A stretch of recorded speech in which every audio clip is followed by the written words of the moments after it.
Bonjour et bienvenue sur Grand Lille TV. Nous sommes le mercredi 20 juillet. Voici ce qu'il faut retenir dans l'actualité de la métropole lilloise.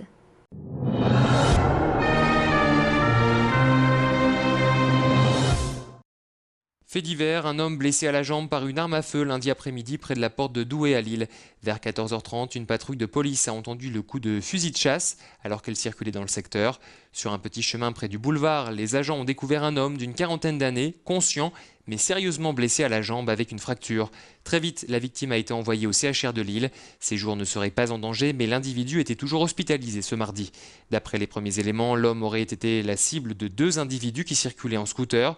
Les enquêteurs privilégiaient la piste d'un règlement de compte dans le cadre d'un trafic de stupéfiants. La course au logement est lancée pour les étudiants. Depuis plusieurs jours déjà, les jeunes épluchent les annonces à la recherche de l'offre idéale. Et bonne nouvelle, ce mercredi, le CROUS, le Centre régional des œuvres universitaires et scolaires, ouvre sa centrale de réservation par Internet. Chaque année, plus de 9100 logements sont proposés en priorité pour les boursiers, mais il reste encore des disponibilités pour les étudiants non boursiers. Les étudiants pourront par Internet, plutôt que de se déplacer, pourront par le biais de la centrale de réservation trouver un logement. Il y a une volonté d'augmenter le parc.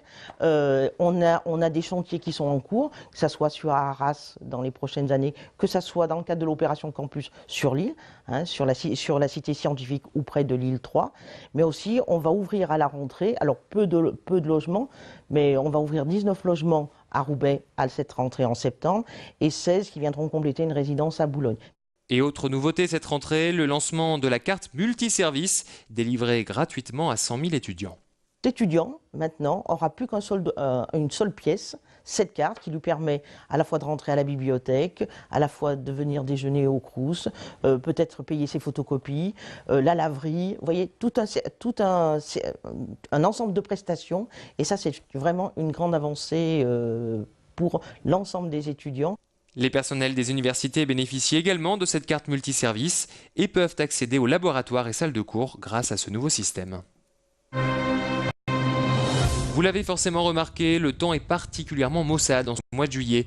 Au menu, froid et pluie, un cocktail qui fait fuir les touristes qui annulent leurs réservations, notamment sur la côte. Mais qu'en est-il dans les villes? À Lille, la vie des professionnels semble comme le ciel, mitigée. Les cafetiers dénoncent déjà un manque à gagner important, de quoi miner leur morale en cette période très importante pour leur chiffre d'affaires. On ne peut absolument pas comparer à l'année d'avant, on fait moins que moitié moins, quoi. Là, on fait des journées... On fait des journées.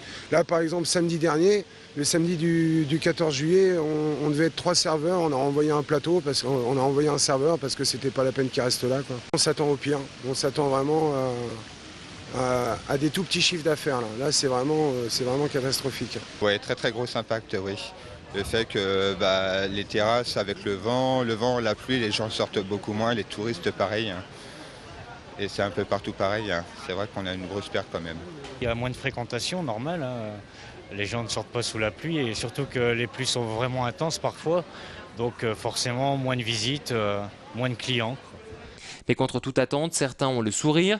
Avec cette grisaille et ces averses, les vacanciers se rabattent sur les musées et les activités intérieures. De quoi donner le sourire aux responsables de l'Office du tourisme de Lille qui s'attend à de bons résultats cette année.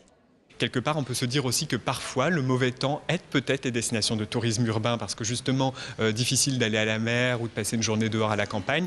La ville a cette chance de pouvoir proposer des activités par tous les temps. On a pas mal d'activités couvertes, ne serait-ce que les musées ou la gare Saint-Sauveur. Et quelque part, la ville, ça peut être une valeur refuge pour le tourisme en cas de temps un peu maussade. Et l'année s'annonce belle pour l'Office du tourisme de Lille. Il enregistre sa meilleure saison depuis 2004 avec une hausse de la fréquentation de 18%. En cette période estivale, les actions de solidarité se multiplient à l'image du Secours catholique. Depuis lundi, l'association propose à plusieurs familles de la métropole de passer leurs vacances au Mont des Cats. Pendant une semaine, parents et enfants sont hébergés dans un centre au cœur des Flandres. Au programme pique-nique, visite à la ferme ou encore sortie à la plage. Et même si elles ne sont parties qu'à quelques dizaines de kilomètres de chez elles, ces familles trouvent tout de même de quoi s'évader de leur quotidien. On fait des promenades, on va à la ferme, on donne à manger aux animaux, on va à la plage, on va aussi au parc. Un rapprochement, j'ai plus le temps de leur parler, tout ça, on rigole un petit peu, moins de stress que la maison. Ces familles sont encadrées par 5 bénévoles du Secours catholique. C'est l'occasion également pour eux d'approfondir leur relation avec ces bénéficiaires qu'ils aident tout au long de l'année. C'est un échange humain mais également pédagogique, parce qu'on s'enrichit d'échanges et les bénévoles vont, par des petits mots, des petites phrases, permettre à des enfants de mettre la table, d'aider la maman, que d'habitude à la maison peut-être que la maman fait tout, et puis que là que ça soit une autre personne qui dise les choses, ça va permettre de faire chemin dans les petites têtes. Et autre belle initiative, le Secours catholique a envoyé de petits nordistes en vacances dans le sud de la France pendant 3 semaines. Retour prévu fin juillet avec plein de beaux souvenirs en tête. Football, le mercato se poursuit au LOSC avec l'arrivée d'une nouvelle recrue. Laurent Bonnard a signé ce mardi pour 2 saisons avec les Dogs. Le défenseur latéral de 31 ans évoluait l'an dernier à Monaco. À Lille, il devrait remplacer Emerson en partance pour le Benfica. Laurent Bonnard retrouve donc Rudy Garcia qui l'avait dirigé au Mans. La toute nouvelle recrue doit rejoindre ses coéquipiers au Chambon-sur-Lignon où ils effectuent un stage de préparation cette semaine. Merci d'avoir suivi ce flash préparé par l'ensemble de la rédaction. À suivre la météo et la météo des plages.